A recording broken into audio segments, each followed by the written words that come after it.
Good afternoon বন্ধুরা, কেমন আছো সবাই? নিশ্চয়ই ভালো আছো। আমিও ভালো আছি। অঙ্কনা ব্লগে তোমাদের স্বাগত। আজ তোমাদেরকে এই গরমে একটু বেলের শরবত বানিয়ে দেখাচ্ছি। তো এই গরমে কিছু খেতে ইচ্ছা করছে না, ওই ফল, বেলের শরবত, ডিটক্স ওয়াটার এগুলো খেয়েই মোটামুটি ভালো লাগছে। তো ভাত তো খেতে ইচ্ছা করছে না, তো সেই কারণে বেলের শরবত যখন বানাচ্ছি তো ভাবলাম তোমাদেরকে একটু শেয়ার করি।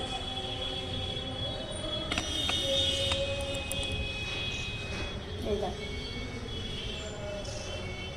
বেলটাকে প্রথমে ফাটিয়ে বের করে নিয়েছিলাম। বের করে তারপরে জল দিয়ে দিয়ে ম্যাশ করে ওই বিচি টিচি এগুলো সব বের করে ফেলেছি।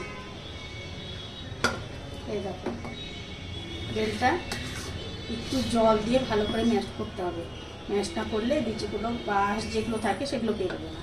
তো সেই কারণে ম্যাশ করে নিয়েছি। এবার বেশ অনেকটাই পাতলা হয়ে গেছে।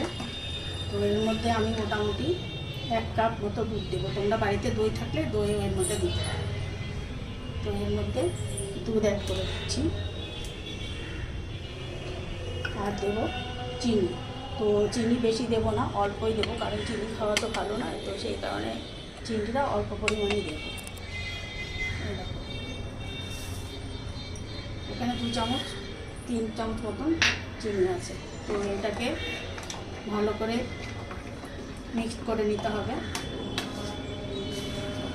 তোমরা এটা মিক্সচারে একবার ঘুরিয়ে নিতে পারো, কিংবা হাত দিয়েও এরকম করে মিক্স করে নিতে পারো।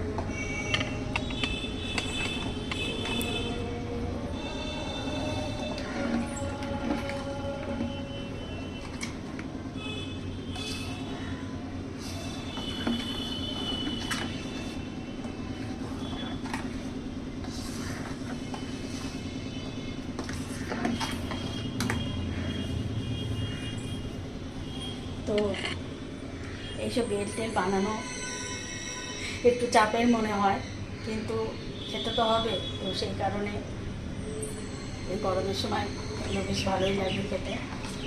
তো সেই কারণে বানানো। প্রচণ্ড গরমও পড়েছে, কিছু খেতে ভালো লাগছে না। এই দেখো, আমার বেলের শরবত রেডি মোটামুটি। এবার এটাকে একটু ফ্রিজে রেখে দিলাম। এটাকে ফ্রিজে কিছুক্ষণ রেখে দিলে হালকা ঠান্ডা হয়ে যাবে। ওই 30 মিনিট বা 45 মিনিট মতো রেখে দেবো। একটু হালকা ঠান্ডা হলে এটা খেতে বেশি ভালো লাগবে।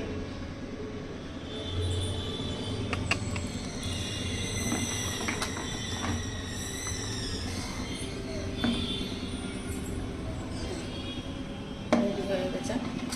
তো দুপুরবেলা মোটামুটি যে যখন বাড়িতে আসে এটা রেডি করা থাকতে পারে। দুপুরবেলা যখন যে বাড়িতে আসবে তাকে রেডি করাই থাকবে, দিয়ে দিলে ভালো হবে। তো গরমে আর ভালো লাগছে না, রান্না বাড়ি কিছুই ভালো লাগছে না। মোটামুটি অল্প স্বল্প কিছু রান্না করছি, মাছের ঝোল আর একটু সবজি। তো তোমাদের ওখানে গরম কেমন আছে অবশ্যই আমাকে কমেন্টে জানিও। আর তোমরাও বাড়িতে গেলে শরবত, ফল টল এখন বেশি খাও। তো শরীরটা ঠান্ডা থাকবে, ভালো লাগবে। কারণ এই সময় তো গ্যাস ট্যাসের প্রবলেম হয় বেশি গরমে। তো আজ এখন এখানেই আসি। সবাই ভালো থেকো।